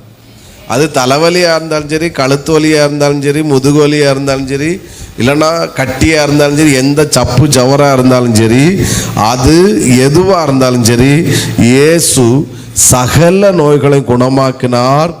ஒரு வியாதி கூட நம் சரீரத்தில் இருப்பதை கர்த்தர் அனுமதிக்கவே இல்லை. அடுத்து இனி ஒன்று கூட சொல்கிறேன், ஸ்தோத்திரம். எந்த வியாதியும் குணமாக்க இயேசுவால முடியும். அப்படிதான் அங்கே சொல்லப்பட்டிருக்கிறது. சகல வியாதிகளையும் சகல நோய்களை நீக்கினார். அப்போ இயேசுவால் குணமாக்க முடியாத வியாதி என்று ஒன்றுமே கிடையாது. சத்தமா ஆமேன் வரமாட்டேங்குது. இன்னும் சத்தத்தை உயர்த்தி, இயேசுவால் குணமாக்க முடியாத வியாதின்னு ஒண்ணுமே இல்லை. இந்த யோவான் 5 இருக்கிறது. குளத்தை கலக்கும் போது எப்பேற்பட்ட வியாதியஸ்தனா இருந்தாலும் முதலாவது இறங்கினால் அவன் என்ன செய்வான்? சுஸ்தம் அடைவான். அப்போ புரிஞ்சுக்கோங்க, வியாதி என்னை பின்தொடரக்கூடாது. நான் வியாதியாய் இருப்பது கர்த்தருடைய விருப்பம் இல்லை. நான் ஆரோக்கியமாய் வாழதான் கர்த்தர் விரும்புகிறார். எந்த வியாதியா இருந்தாலும் இயேசுவால குணமாக்க முடியும். சுகரை குணமாக்க இயேசுவால முடியுமா? பிரஷரை குணமாக்க இயேசுவால முடியுமா? ரத்தம் சம்பந்தமான, எலும்பு சம்பந்தமான, நரம்பு சம்பந்தமான, சதை சம்பந்தமான வியாதிகளை குணமாக்க இயேசுவால முடியுமா? நான் சொல்றேன், இப்பவே முடியும். இப்பொழுதே ஒரு அற்புதத்தை செய்வாராக. நாம் வியாதியை இயேசு குணமாக்குவார் என்று பிரசங்கம் பண்ணல, இப்பொழுதே கர்த்தர் குணமாக்குவாராக. ஒருவரை வியாதி பின்தொடரவே கூடாது. நல்ல கையை தட்டி, இயேசு கிறிஸ்துவின் அதிகாரமுள்ள நாமத்தினாலே இப்பொழுதே வியாதிகள் குணமாவதாக. இயேசுவின் நாமத்தில் சுகர் இல்லாமலாகி போவதாக, பிரஷர் இல்லாமலாகி போவதாக. இதற்குள்ள யாரெல்லாம் பலவீனத்தோடு வந்தார்களோ இப்ப கைகளை தட்டுகிற வேளையிலே இயேசுவின் நாமத்தில் ஒரு தெய்வீக சுகம் உண்டாவதாக. மத்தேயு 4:23 படி சகல வியாதியஸ்தர்களை சுகமாக்கினார்.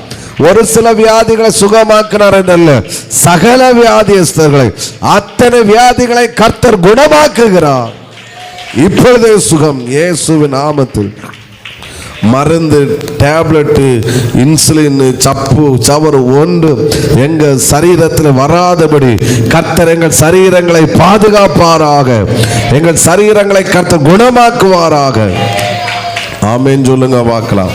ஆமை. எந்த பைபிள்லையும் 60 வயசுக்கு மேலே வியாதி வரும், அதுக்கு முன்னாடி வியாதி வராது, அல்லது 60 வயசுக்கு மேலே வந்த வியாதியை இயேசு குணமாக்க மாட்டார், கடைசி வரைக்கும் அந்த வியாதியோடு தான் மரிப்பாங்கன்னு எந்த பைபிளும் சொல்லவே இல்லை. ஆனால் வேதம் சொல்லுகிறது, மோசே 120 வயது வரைக்கும் அவனுடைய கண்கள் குருடாக்கப்படவில்லை, அவனுடைய பலன் குறுகி போகவும் இல்லை. அந்த இயேசு இன்றைக்கும் ஜீவனோடு இருக்கிறார். காலேப்பு சொல்லுகிறார், 80 வயது தாண்டின பிறகு சொல்லுகிறார், 80 வயதானதுனால எனக்கு பலன் குறைஞ்சு போச்சுன்னு சொல்லல, அன்றைக்கு இருந்த பலன் எனக்கு இப்பமும் இருக்கிறது. கர்த்தர் செய்வாராக. ஆமென். வியாதி பெறுகிறதுக்கு ஒரே காரணம், ரெண்டாவது மரணங்கள் இளம் வயதில் நடப்பதுக்கு ஒரே காரணம் என்ன? நாம் பைபிள் பேஸ் படி நான் கண்டுபிடித்தது பாவம்தான். ஆதாமுக்குள் பாவம் வராத வரைக்கும் மரணம் வரவில்லை. அதுக்கப்புறம் பாவம் வந்து வர வர வர வேதத்திலே சொல்லப்பட்டிருக்கிற 935 எத்தனை வருஷம் ஒருத்தன் உயிரோட வாழ்ந்திருக்கான்? 969. தேங்க் யார் மத்து செலாவா? ஆமாம், வாழ்ந்திருக்கான். பார்த்தீங்களா? அப்போ பாவம் குறைஞ்ச போது ஆயுசு நாட்கள் பெருகினது. பாவம் பெருக பெருக எது குறைஞ்சிட்டு இருக்கு? சோத்திரம். சோறும் சாம்பாரும் பாயசம் இல்லை காரணம், பாவம்தான் காரணம். இன்றைக்கு பாவம் ரொம்ப பெருகுது, ஆயுசு நாள் என்ன செஞ்சுட்டு வருது? குறைஞ்சிட்டே வருது. அடுத்து நோவாவு நாட்கள் பாவம் பெருகின போது அதுக்கப்புறம் அந்த இது நோவா கூட 500 வருஷம் ஏதோ உயிர் வாழ்ந்தான். ஸோ அடுத்த 500 400 ஆகி 300 ஆகி 200 ஆகி 100 ஆகி இப்போ சோத்திரம் வேண்டான்னு நினைக்கிறேன். சோத்திரம். பாவம் தான் ரீசன், வேற ஒன்றும் கிடையாது. வயதானவர்கள் முதியோர் இல்லத்துக்கு போக போக ஆயுசு நாட்கள் கண்டிப்பாக குறையும், அதில் எந்த சந்தேகம் இல்லவே இல்லை. ஆமென். ஃபாஸ்ட் ஃபுட்டும் ஃபீஸ்ட் ஃபுட்டும் ஏதோ அதெல்லாம் அந்த பக்கம் இருந்தாலும் நான் சொல்லுவேன், பாவம், நான் திரும்பவும் சொல்கிறேன், எழுப்புதல் தேசத்திலே வெடிக்கும் போது பாவம் குறையும். பாவம் குறையும் போது திரும்பவும் கர்த்தர் மனிதனுடைய ஆயுசு நாட்களை பெருக பண்ணுவாராக. நிச்சயமா நடக்கும். அவன் 3 நேரம் சோறுதுனாலும் குழப்பம் இல்லை, அவன் ஸ்வீட்டு சாப்பிட்டாலும் குழப்பம் இல்லை, ஒரு குழப்பம் இல்லை என்பது என்னுடைய விசுவாசம். ஆமேன்னு சொல்றாங்க. ஆமே. ஏன்னா எங்க அப்பா நான் வியாதியோடு இருக்கிறத அவர் விரும்பலை, நான் ஆரோக்கியமா இருப்பதான் விரும்புகிறேன். நான் இப்படி சொல்றேன், ஒரு வேர்டு சொல்லிட்டு நான் அடுத்ததுக்கு வந்துடுறேன்.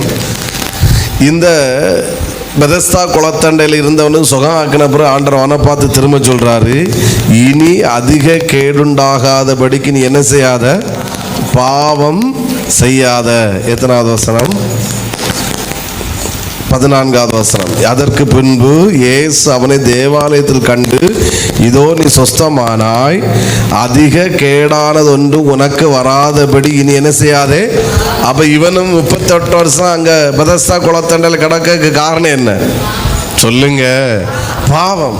இப்படி என்ன கவனிங்க, பாவம் செய்து வியாதியா இருக்கிற ஒருத்தன் அவனே வியாதியா இருக்கிறத கர்த்தர் விரும்பல. ஹலோ, புரியல நினைக்கிறேன். இயேசு யாருன்னே அவனுக்கு தெரியாது. அவன் 11வது வசனம் சொல்றான், உன்னை யாரும் சொஸ்தமாக்குறான்னு சொல்றான். அவன் அவர்களுக்கு பிரதித்திரமாக, என்னை சொஸ்தமாக்கினவர் உன் படுக்கை எடுத்துக்கொண்டு நட என்று சொன்னார். நான் என்ன செஞ்சேன்? நடந்து போனேன். அவன் என்னை சொஸ்தமாக்கின யார் என்று அவனுக்கே தெரியாது. பாருங்க, இயேசுவை குறித்து தெரியாத ஒருவன் அவன் பாவத்தில் இருக்கிறான், பாவம் செய்து இந்த தண்டனை வாங்கி வச்சிருக்கிறான். அவனே வியாதியா இருக்கிறத கர்த்தர் விரும்பலன்னா, இந்த பைபிளை தூக்கிட்டு ஏசு ஏசுன்னு ஓடுகிற நீங்க வியாதியா இருக்கிறத கர்த்தர் விரும்புவாரா? Hello hello.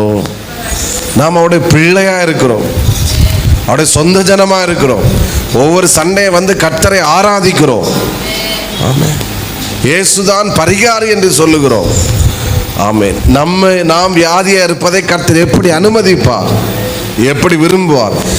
ஒருபோதும் வியாதியோடு என்ன சொல்ல, எப்படி பாவத்தோடு காம்ப்ரமைஸ் பண்ணாதுங்கன்னு சொன்னனோ, அதே போல ஒருபோதும் வியாதியோடு காம்ப்ரமைஸ் பண்ணாதுங்க. அதை எதிர்த்துருங்க, அதை எதிர்த்து போராடுங்க. அவர் கண்டிப்பா பரிகாரியா இருக்கிறார், நமக்கு சுகத்தை தருவார். பாவம் செய்தவனே வியாதியா இருக்கிறதை விரும்பாத தகப்பன் தான் நாம் ஆராதிக்கிற கர்த்தர். அப்போ பரிசுத்தமாய் வாழ்கிற நாம் வியாதியா இருப்பதை கர்த்தர் எப்படி ஏற்றுக்கொள்வார்? அப்போ ஏன் வியாதி இது வந்தபோது நான் ஏற்றுக்கொள்ளணும்னா, அவர் ஏற்றுக்கொள்ளாவிட்டால் நம்ம ஏற்றுக்கொள்ளுகிறோம். 60 வயசாச்சுல, கொஞ்சம் நீ ஒரு அருட்டில் அந்த கொஞ்சம் அர்த்தத்தில் நீ இருந்துக்க அப்படின்னு நம்ம ஏற்றுக்கொள்கிறோம். ஆமாம், நம்ம நைட்டு பாயசம் குடித்தோம் அதனால இருக்கும் அப்படின்னு நம்ம மைண்ட் செட்டை மாற்றிட்டோம். நீ சொல்லு, பாவம் செய்தவன் வியாதியா இருப்பதை கர்த்தர் விரும்பவில்லை என்றால், பரிசுத்தமாய் வாழ்கிற நான் வியாதியா இருப்பதை கர்த்தர் எப்படி விரும்புவார்? ஆமென். எதிர்த்து போராடுவோம். நான் இப்போ சின்ன வயசுனால இவ்வளோ ஸ்ட்ராங்காக பேசுகிறேன்னு இல்லை. ஆமென். 90 வயசானாலும் இவ்வளோ ஸ்ட்ராங்காக பேச கர்த்தர் கிருபை தருவாராக. பொறாமையில நீங்கள் இருக்கேன்னு தெரியுது, பரவாயில்ல, பிரைஸ் எல்லாம். ஆமென் சொல்லுங்க பார்க்கலாம். வியாதி இல்லாத ஒரு சந்ததியை, ஒரு தலைமுறையை இந்த பூமியில கர்த்தர் வாழ வைப்பாராக. ஆமென். சத்தம் ஆமென் சொல்லுங்க பார்க்கலாம். நோவா பேழையெல்லாம் கட்டி முடிச்சு திரும்ப 500 வருஷம் வாழ்ந்தாரு. இதெல்லாம் வாசிக்கும் எனக்கு அப்படி சோத்திரம். இந்த பூமியில தான் மனிதர்கள் 900 500 வருஷம் வரை வாழ்ந்திருக்காங்களே, கர்த்தர் வாழ வச்சிருக்கிறாரு. இன்னைக்கு அது காணாம போகுது. சோத்திரம். அதை எதிர்த்து போராடுகிற ஒரு சந்ததியை கர்த்தர் எழும்ப பண்ணுவாராக. தேசத்துல என்ன நடந்துட்டு போட்டு நமக்கு கண்ணு தேசத்தை பார்க்காண்டா, நம்முடைய கண் இந்த வேத புத்தகத்தை பார்க்கட்டும். இங்க தேசத்துல நடக்கிற நம்ம நம்பாண்டாம், நம்ம வேத புத்தகத்தில் இருக்கிறது நம்புவோம். கர்த்தர் நமக்கு கிருபை தருவாராக. அட்லீஸ்ட் இந்த மோசே போல 120 வயசு வரையாது பலத்தோடு ஆரோக்கியத்தோடு வாழ்வதற்கு கர்த்தர் கிருபை செய்வாராக. ஆமே. பாவம் என்னை பின்தொடரக்கூடாது. 2வது, வியாதி என்னை என்ன செய்யக்கூடாது. 3வது, இந்த வியாதியும் இந்த பாவமும் இது எதில் கொண்டு விடும் என்றால் 3வது, தரித்திரத்திலே கொண்டு விடும். எதில் கொண்டு விடும் சொல்லுங்க? தரித்திரத்தில் கொண்டு விடும். அப்போ நான் இப்படி சொல்றேன், 3வது நான் ஆண்டவர் அனுபவிச்சால் அடுத்த சண்டே எது பின்தொடரணும்னு நான் சொல்றேன். அப்போ நல்லா இருக்குன்னு நினைக்கிறேன். ஸோ அது 3வது நான் சொல்றேன், ஒருபோதும் தரித்திரம் சபையோ தேவ பிள்ளைகளையோ பின்தொடரவே கூடாது. ஆமென். சொல்லுங்க, நான் சத்தமா, நான் தரித்திரமாய் வாழ கர்த்தர் விரும்பவில்லை. இயேசு இந்த பூமியில தரித்திரனாய் வாழல. ஆமென். அதே போல் அவருடைய பிள்ளையாகிய நானும் தரித்திரனாய் வாழ கர்த்தர் விரும்பல. யாருக்கும் இயேசு தரித்திரத்தை கொடுத்தார் என்று வேதம் சொல்லவில்லை. தரித்திரர்களை கர்த்தர் ஆசீர்வதித்தார் என்று தான் வேதம் சொல்லுகிறது. ஈசாக்கு பஞ்சகாலத்தில் விதை விதைத்தான். அந்த வசனம் அழகா இருக்கும். கர்த்தர் அவனை ஆசீர்வதித்ததினால் அவன் 100 மடங்கு பலன் அடைந்தான். நான் இந்த பாவத்தை எப்படி எதிர்க்கிறீங்களோ, வியாதியை எப்படி எதிர்க்கிறீங்களோ, அப்படியே தரித்திரத்தை எதிர்க்கணும். சரி, ஆண்டவர் நமக்கு இவ்வளவுதான் அளந்திருக்கிறாரு, இதை வச்சு காலத்தோட்டம். நோ, நம்முடைய ஆண்டவர் யார் என்று வேதம் சொல்லுகிறது என்றால், சங்கீதக்காரன் சொல்லுகிறான், தேவன் பூமி அனைத்திற்கும் ராஜா. பக்கத்துல சொல்லுங்க பார்க்கல, நீங்க ராஜாக்க பிள்ளை. ஆமே. எந்த ராஜா? எங்க அப்பா, பரலோக அப்பா. இந்த வெளிப்பாடு யாருக்கு இருந்துச்சோ இல்லையோ, இயேசுவோடு கூட மணி 11:45 ஆகுது. நான் திரும்ப போனேன் இல்லை, அதை மறந்து நின்றுட்டு இருக்கேன். சோத்திரம், ஒரு ஆமேன்னு சொல்லுங்க. பிரைஸ் எல்லாம். இயேசு யாருக்கு இந்த வெளிப்பாடு இருந்தோ இல்லையா, அந்த சிலுவை காலனுக்கு இருந்துச்சு. அவன் சொல்றான், பிளாத்து கேட்க, நீ ராஜாவா? ராஜா தான். அவனுக்கு அது பெருசா தெரியல. சிலுவை காலன் சொல்றான் பக்கத்துன்னு சொல்லிட்டு, நீ போகும்போது உம்முடைய ராஜ்யத்தில் என்ன செய்து கொள்ளும் சேர்த்து. அவனுக்கு தெரிஞ்சிச்சு, இவர் ஒரு என்னோடு கூட சிலுவையில் தொங்குற இவர் ஒரு ராஜா, இவருக்கு ஒரு ராஜ்யம் இருக்கிறது, அந்த ராஜ்யத்துக்கு தான் இவர் போறாரு. அதனால நீர் போகும்போது என்னையும் உம்முடைய ராஜ்யத்தில் என்ன செய்து கொள்ளும் சேர்த்துக்கொள்ளும். ஆண்டவர் அவனுக்கு கொடுக்கிறார் பதில், நீ இன்றைக்கு என்னோடு கூட எங்க இருப்பாய். கள்ளனுக்கு இருக்கிற வெளிப்பாடு இன்னைக்கு பெந்தேகோஸ்தே பாஸ்டர்மார்களுக்கும் விசுவாசிகளும் கம்மி. நான் ராஜாவின் பிள்ளை. சொல்லுங்க, எங்க அப்பா ராஜா. இந்த தடிக்காரங்குணத்தில் இருந்தாலும் சரி, எங்க இருந்தாலும் சரி, நான் தரித்திரனாய் வாழ கர்த்தர் அனுமதிக்க மாட்டாரு. அவர் தரித்திரத்தை எதிர்க்கிறாரு. கர்த்தரை நம்புகிறவன் தரித்திரம் அடைவான் என்று வேதம் சொல்லவில்லை. கர்த்தரை நம்புகிறவன் செழிப்பான். சகோதரா, உன் வேலை நிமித்தம் நீ ஆசீர்வதிக்கப்பட மாட்டாய். கர்த்தர் உனக்கு கொடுத்த வேலை நிமித்தம், கர்த்தர் நிமித்தம் தான் நீங்க ஆசீர்வதிக்கப்படுவீங்க. கர்த்தர் உங்க வேலையை ஆசீர்வதிக்கும் போது அது நிமித்தம் நீங்கள் ஆசீர்வதிக்கப்படுவீர்கள். எந்த வேலையா இருந்தாலும் சரி, இந்த ஊரில் உங்களை செழிப்பாய் வாழ வைக்க அவரால் முடியும். கவர்மெண்ட் வேலை பார்த்தாதான் நீ செழிப்பா இருப்பா என்று கிடையாது. எந்த வேலை பார்த்தாலும் சரி, கர்த்தர் உங்களை ஆசீர்வதித்தால் தரித்திரம் மாறும், நீங்கள் செழிப்பீர்கள், கர்த்தர் உங்களை செழிக்க வைப்பார். நான் ஆசைப்படுறேன், எனக்கு ஒரு பெரிய ஆசை, நிறைய ஆத்துமாக்கள் வரணும், அது தரிசனம். ஆமே. ஆனால் என்னுடைய ப்ரேயர் நிறைய மக்கள் வரணும் காட்டிலும் என்னுடைய தரிசனத்துக்கு ஒத்த ஆத்துமாக்களை தாங்க ஆண்டவரேன். ஆனால் இன்னும் அதுக்கு மேலே என்னால் சொல்ல போனேன்னா, அநேக மக்கள் வரணும் என்பதை காட்டிலும் என்னுடைய விருப்பமும் ஏக்கமும் இருக்கிற மக்கள் ஆசீர்வதிக்கப்படணும். இருக்கிற மக்கள் ஆசீர்வதிக்கப்படாமல் இன்னொரு புதுசாக வர்றது வேண்டாம். முதல்ல இருக்கிறவர்கள் ஆசீர்வதிக்கப்படட்டும். அப்போ இன்னும் ஆத்துமாக்களை கர்த்தர் கொண்டு வருவாராக. தரித்திரத்தை எதுங்க, தரித்திரமாய் வாழ கர்த்தர் விரும்பவே இல்லை. ஆமென், ஸ்தோத்திரம். தரித்திரம் நம்மை பின்தொடரக்கூடாது. கர்த்தர் நம்மை செழிப்பாய் வைப்பாராக. சாட்சியில கேட்டது போல யார்கிட்ட கையேந்துவதற்கும் ஆலோசனை கேட்ப கர்த்தர் விட மாட்டாரு. உங்கள் தலையை கர்த்தர் உயர்த்துவார். உங்களை கர்த்தர் செழிப்பாய் வாழ வைப்பார். ஆனா பாவம் தரித்திரத்தை கொண்டு வரும், வியாதி தரித்திரத்தை கொண்டு வரும். இது விலகும் போது கர்த்தர் நம்மை கண்டிப்பாய் செழிப்பாய் வாழ வைப்பார். அடுத்த நேரம் என்ன செய்ய தெரியலையே, யாராவது வட்டிக்கு தாங்க அதுக்கு தாங்க கை ஏந்த கர்த்தர் அனுமதிக்கவே மாட்டாரு. உங்க சந்ததிகளை கர்த்தர் ஐஸ்வர்யவான்களை வாழ வைப்பார். நம்ம சர்ச்சில் இருக்கிற எல்லா வாலிபர்களையும் எல்லா சின்ன பிள்ளைகளையும் கர்த்தர் எதிர்காலத்தில் மிகப்பெரிய செல்வந்தர்களாய் கர்த்தர் வைப்பாராக. நம்ம சர்ச்சில் இருக்கிற அத்தனை பிள்ளைகளும் ஒருவர் கூட தொழிலாளிகளாய் இருக்க வேண்டாம். அத்தனை பேர் அநேகருக்கு வேலை கொடுக்கிற அளவில் நம்முடைய பிள்ளைகளை கர்த்தர் உயர்த்தி வைப்பாராக. பிள்ளைங்க மட்டும் நல்லா கையை தட்டுங்க. கர்த்தர் செழிக்க பண்ணுவார். கர்த்தர் செழிக்க பண்ணுவார். கர்த்தர் செழிக்க பண்ணுவார். புரிகிறவங்க சத்தமா ஒரு ஆமேன் சொல்லுங்க பார்க்கலாம். நான் தரித்திரம் என்னை ஒருபோதும் பின்தொடரவே கூடாது. ஆமென். 4வது வசனத்தை மட்டும் சொல்லிடுறேன். பிரைஸ் சொல்லலாம். வசனத்தை வாசிப்போம். நான் உபாகமம் நான் வாசிக்கிறேன், நீங்க கவனிங்க. உபாகமம் 28:45. உன் தேவனாகிய கர்த்தர் உனக்கு விதித்த அவருடைய பல கற்பனைகளையும் கட்டளைகளையும் கை கொள்ளும்படி நீ அவர் சத்தத்துக்கு செவி கொடாதபடியினால் இந்த சாபங்கள் எல்லாம் உன்மேல் வந்து நீ அழியும் மட்டும் உன்னை தொடர்ந்து பிடிக்கும். ஆதியாகமம் 27:13 இவங்க சொல்றாங்க, ஈசாக்கு மனைவி அதற்கு அவன் தாய், என் மகனே உன்மேல் வரும் சாபம் என்மேல் வரட்டும். ஆமேன். அதை என் சொல்லை மாத்திரம் நீ கேளு அப்படின்னு. உன்மேல் இருக்கிற சாபம் யார் மேலும் வரட்டு? என் மேலும் வரட்டு. உபாகம் 28:15-45 வாசித்தோம். இந்த சாபங்கள் எல்லாம் உன்மேல் வந்து நீ அழிய மட்டும் உன்னை தொடர்ந்து வந்து என்ன செய்யும்? பிடிக்கும். எது வரைக்கும் பிடிக்கும்? அழியும் வரைக்கும். ஹலோ, அப்போ 4வது ஒரு தேவ பிள்ளையை பின்தொடராமல் இருக்க வேண்டியது என்னது? நீங்களே சொல்லிடுங்க.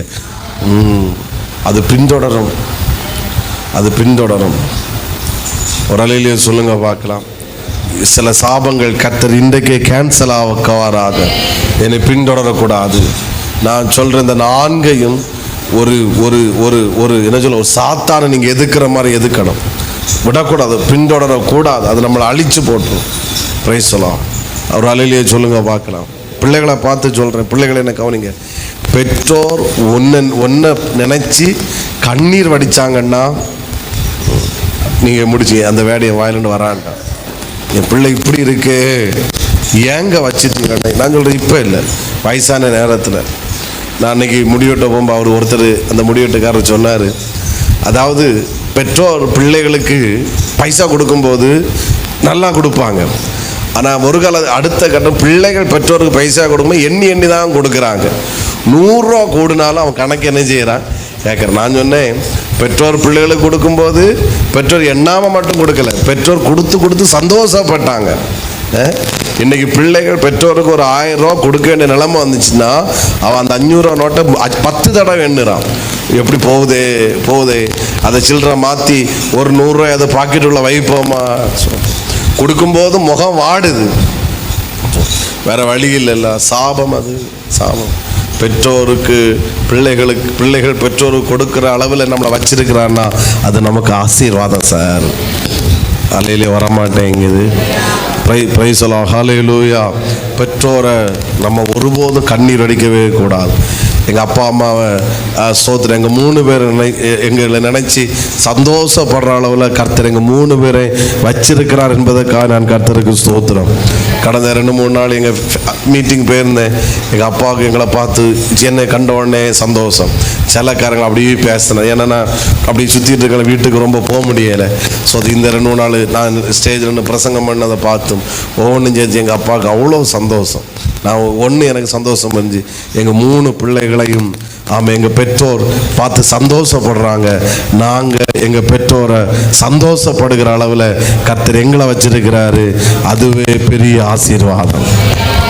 வேற என்ன சார் வேணும்? அடிக்கடி எனக்கு இப்போ இடையில பர்த்டே வந்துச்சு, சோத்திரம். எங்கள் அப்பாட்ட வீட்டில் இருந்தனால எனக்கு அதெல்லாம் ஞாபகமும் கிடையாது. ராத்திரி உறங்கும் 12 மணிக்கு ஒய்ஃபை தட்டி எழுப்பி, உங்களுக்கு இன்னைக்கு பர்த்டே, ஹாப்பி பர்த்டேன்னு போ கொண்டு வரேன்.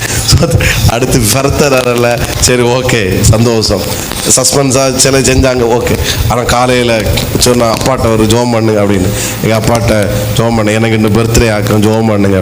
உனக்கு இன்னும் பர்த்டேயா அப்படின்னு சொல்லிட்டு எனக்கு ப்ரேயர் பண்ணாங்க. ஒரு சின்ன காசு தான் கொடுக்கும்போது எங்கள் அப்பாவுக்கும் அம்மாவுக்கும் கொடுத்த போது அவங்களும் அவ்வளோ சந்தோஷம். அதை காட்டிலும் பெரிய சந்தோஷம். பெற்றோரை சந்தோஷப்படுத்துகிற அளவில் கர்த்தர் நம்மை வச்சிருக்கிறாரு.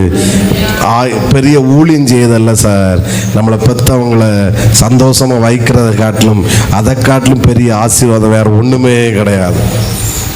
ஒரு மீட்டிங் நாங்கள் போகும்போது நாங்கள் சேர்ந்து இன்னொரு பாஸ்டர் வர்றாங்க, எல்லாம் சேர்ந்து ஒரே காரில் போகிறோம். அப்போ போகும்போது நான் சொன்னேன், அப்பா ப்ரேயர் பண்ணி விடுங்க, நாங்கள் அந்த மீட்டிங் போகிறோம். அப்பா ப்ரேயர் பண்ணி விட்டாங்க. விட்டபோது ஸ்தோத்திரம், நாங்கள் காரில் யார் வரும்போது அந்த பாஸ்டர் எங்கிட்ட சொன்னார், நம்ம அப்பாவை ரொம்ப ஒருபோது நம்ம பேரண்ட்ஸை நம்ம கஷ்டப்படுத்தவே கூடாது. ஏன்னா அவர் நல்லா பயன்படுற தேவ மனுஷன். அவங்க அப்பா உலக ஓட்டத்தை முடிச்சிட்டாங்க. அவர் சொன்னார், எங்கள் அப்பா உயிரோடு இருக்கிற வரைக்கும் எனக்கு அப்பாவுக்கு வேல்யூ எனக்கு தெரியலை. இப்போது வளரும் பல இடங்களில் எங்கள் அப்பாவை நான் நினைக்கிறேன். அந்த இடத்துல அப்பா இல்லாத வலி என்பது ரொம்ப இருக்குது. பார்த்தீங்களா, இப்போ உங்கள் அப்பா இருந்தனால கிளம்பி போகும்போது உங்களை ஆசீர்வதிச்சு ஜெபம் பண்ணாங்க. ஆனால் எனக்கு இந்த பாக்கியம் கிடைக்கல. நம்ம உயிரோடு இருக்கிற வரைக்கும் அவர் சொன்னது, நம்ம அப்பாவை ஒருபோது நம்ம கண்ணீர் வடிக்க வைக்கக்கூடாது. எவ்வளோ நாள் நமக்கு ஆண்டவர் தருவாங்கன்னு தெரியாது.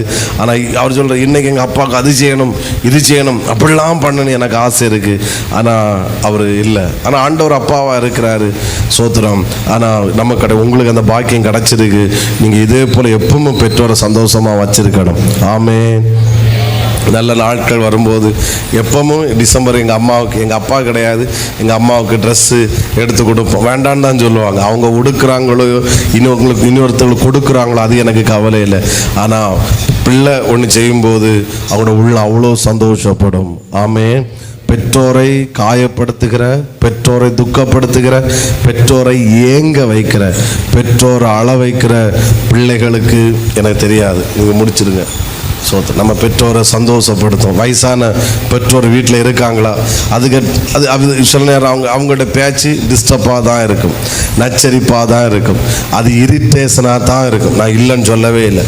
ஆனாலும் நீ சந்தோஷமாக வைக்க தான் செய்யணும். நீ பச்சை குழந்தையா இருக்கும்போது உன்னோட யூரினையும் உன்னோட மோஷனையும் அள்ளி சுமந்து தான் உன்னை இந்த அளவுக்கு ஆக்கியிருக்கு. இன்னைக்கு ஒரு சின்ன நச்சரிப்போ ஏதோ பரபரன்னு சொல்லும்போது உன்னால் ஏற்றுக்க முடியலைன்னா நீ எல்லாம் பிள்ளையே கிடையாது. அன்னைக்கு நீ யூரின் போகும்போது மோஷன் போகும்போதும் அள்ளினாங்களே, கழுவுனாங்களே, சுமந்தாங்களே, தனக்கு அழகை பார்க்காம தனக்கு ஸ்தானத்தை பார்க்காம பிள்ளைன்னு உயிரை விட்டாங்க. இன்னைக்கு நீ ஒரு நல்ல லெவலில் வரும்போது அவங்கள கண்ணீர் வடிக்க வைக்கிறான்னா உயிரோடு இருக்கிறதே வேஸ்ட் என்னை பொறுத்தளவில். சோத்திரம். நம்ம பெற்றோரை சந்தோஷப்படுத்த கர்த்தர் நமக்கு கிருபை தருவாராக. நல்ல நாட்கள் வரும்போது சில பிள்ளைகள் பெற்றோரை கெட்டார்த்த பேசியது, பெற்றோரை அடிக்க, நம்ம சர்ச்சில் இருக்கான்னு தெரில, பெற்றோரை அடிக்க போகிறது, சவுட்டுறது, அந்த காலெல்லாம் எவ்வளோ நாள் இருக்குன்னு தெரியல. சோத்திரம். நம்மளை 10 மாதம் கர்ப்பத்தில் சுமந்து நம்மளை பெற்றெடுத்து நம்மளை தந்திருக்கிறாங்கன்னா அது பெரிய ஆசீர்வாதம். சகோதரிகளை பார்த்து சொல்கிறேன், சில மாமியார்கள் டிஸ்டர்பாக தான் இருக்கலாம், கஷ்டமாக, ஒருவேளை உங்கள் சந்தோஷத்துக்கு இது பண்ணாமல் இருக்கலாம். ஆனாலும் நீங்கள் சகிச்சு அவங்கள சந்தோஷமாக வைங்க, அது உங்களுக்கு பெரிய ஆசீர்வாதம். சகோதரிகள் ஆமேன் வரவே இல்லை. பிரைஸ்லாம். ஒருவேளை நான் சொல்கிறது, நான் சப்போர்ட் பண்ணி ஒருவேளை கஷ்டம் வரலாம், சில செய்கைகள் உங்களை காயப்படுத்துது, நான் இல்லைன்னு சொல்ல இருக்கலாம். ஆனாலும் அதை உங்கள் அம்மாவாக நினச்சி சகிச்சு அவங்களுக்கு செய்ய வேண்டிய கடமைகளை நீங்கள் செய்யுங்க. அது கண்டிப்பாக உங்களுக்கு ஆசீர்வாதம். நீங்களும் ஒரு நாள் மாமியாராக மாறுவீங்கன்றதை மறந்துடாதுங்க. ஹலோ,